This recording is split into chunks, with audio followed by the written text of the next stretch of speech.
법정에서도 뭐 법리 구성은 사실관계, 팩트에 따라 또 달라지는 거 아니겠습니까? 바로 7월 31일 대통령실로부터 걸려온 전화와 장관이 자신의 지시를 하루 만에 뒤집은 것, 이것은 무관한가? 이 주제로 넘어가 보면 좋을 것 같은데요. 이번에는 김정민 변호사님부터 발언권 드리겠습니다.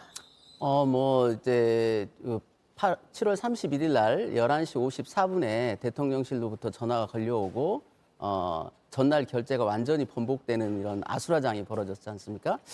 달리 특별한 동기를 찾기가 어렵다. 물론 국방장관은 처음에는 법무라인의 건의를 받았다. 그러나 법무라인 건의 검토는 나중에 있었다는 게 밝혀졌죠. 그 다음에 이제 들고 나온 게 이제 초급 간부들에 대한 어떤 걱정 때문에 결심을 바꿨다 이랬는데 합리적 설명이 전혀 안 되죠.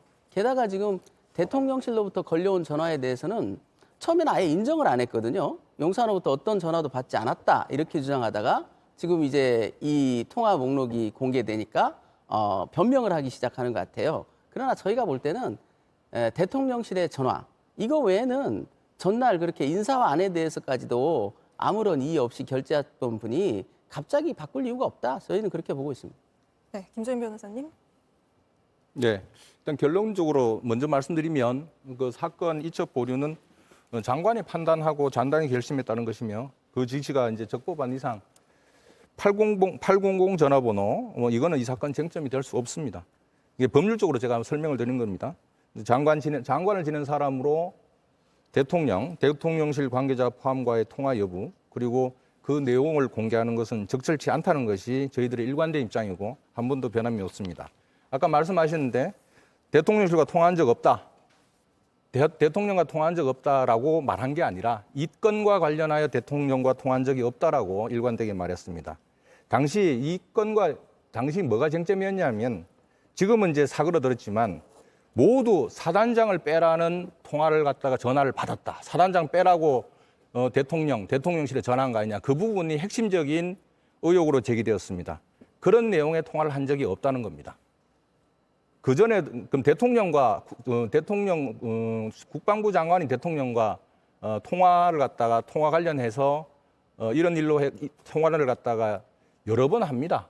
여러 업무가 있지만 지금 현재 당시 쟁점이 된 사단장을 빼라라는 그런 내용의 통화는 그 누구로부터 받은 적 없고 그 누구에게도 사단장을 빼라는 그런 지시를 한 적이 없다라는 취지로 말씀드린 것이고 방금 드린 내용이 팩트입니다. 네, 잠시만요. 이게 좀 시청자분들께서 혼란스러우실 수 있을 것 같아서 제가 좀 짚고 넘어가야 될 것 같은데요. 김정민 변호사님, 네. 02800으로 시작하는 대통령실 전화, 대통령이었습니까? 아니었습니까? 제가 말씀드렸지 않습니까?